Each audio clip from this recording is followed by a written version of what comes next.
This is Jack Fishman behind the camera talking with Sharon Kuster, the principal bassoon of the San Antonio Symphony. Sharon, this weekend you are the symphony's soloist in the Mozart Bassoon Concerto. Tell us how you became to be a bassoonist. Well, in fourth grade, I was playing the saxophone, and my band director, whom I had a crush on, asked me to play the bassoon. And I said, sure, I'll play the bassoon. What is it? I'd never heard it. I'd never seen it. But because I had this crush on him and wanted to do what he wanted me to, I said yes. So I got the bassoon and I took lessons from him, and I hated it. It was so hard, much harder than the saxophone. So I stuck with it. In my 8th grade year, I soloed on saxophone and bassoon in the same program, and got into an orchestra in 7th grade up in Chicago. And that's when I fell in love with the bassoon, was playing in an orchestra. Didn't like practicing.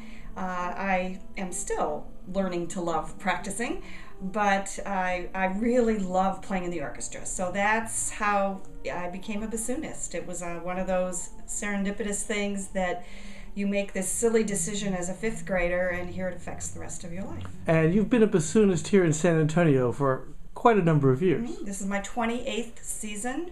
Loved every minute of it, still love it, and still get nervous the first day of school, so to speak. So I'm here to stay.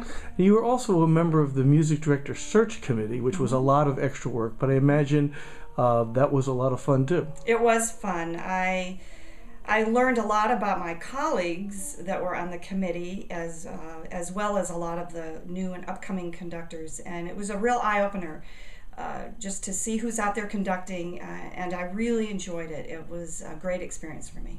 And this concerto that you're playing, the Mozart Concerto, is the most commonly played solo vehicle. Are there others, and have you played others? Yes, I have played the Mozart before here in San Antonio. It was on a family classics concert on a Sunday afternoon. And 15 years ago, I played the Weber Concerto.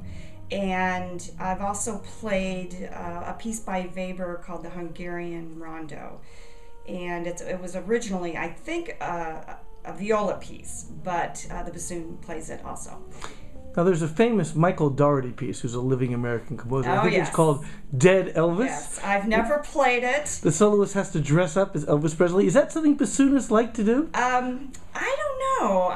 I think you have to have, part of you has to have some acting blood in you. What appeals to me in that kind of a situation would be wearing the leather and dancing. That appeals to me more than playing the bassoon. But now, when you play a solo, normally you sit down. The bassoon is rather heavy and awkward. It's a large instrument. Are you going to be playing this standing? No, I am going to sit.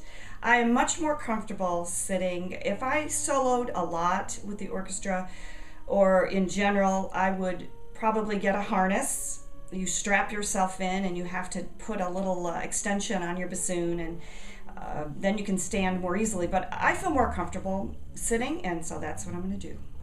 And if you were going to characterize sort of the bassoon's role in the orchestra, not as a soloist, but as a member of the orchestra, how would you describe that role? Well, I think it adds...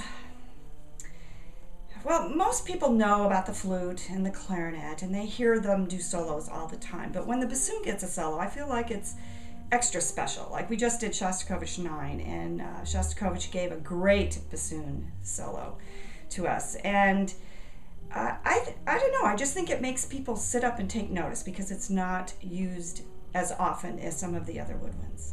Well, we're very much looking forward to this weekend. Sharon Kuster, principal bassoon of the San Antonio Symphony, thank you very much and good luck this weekend. Thank you, Jack.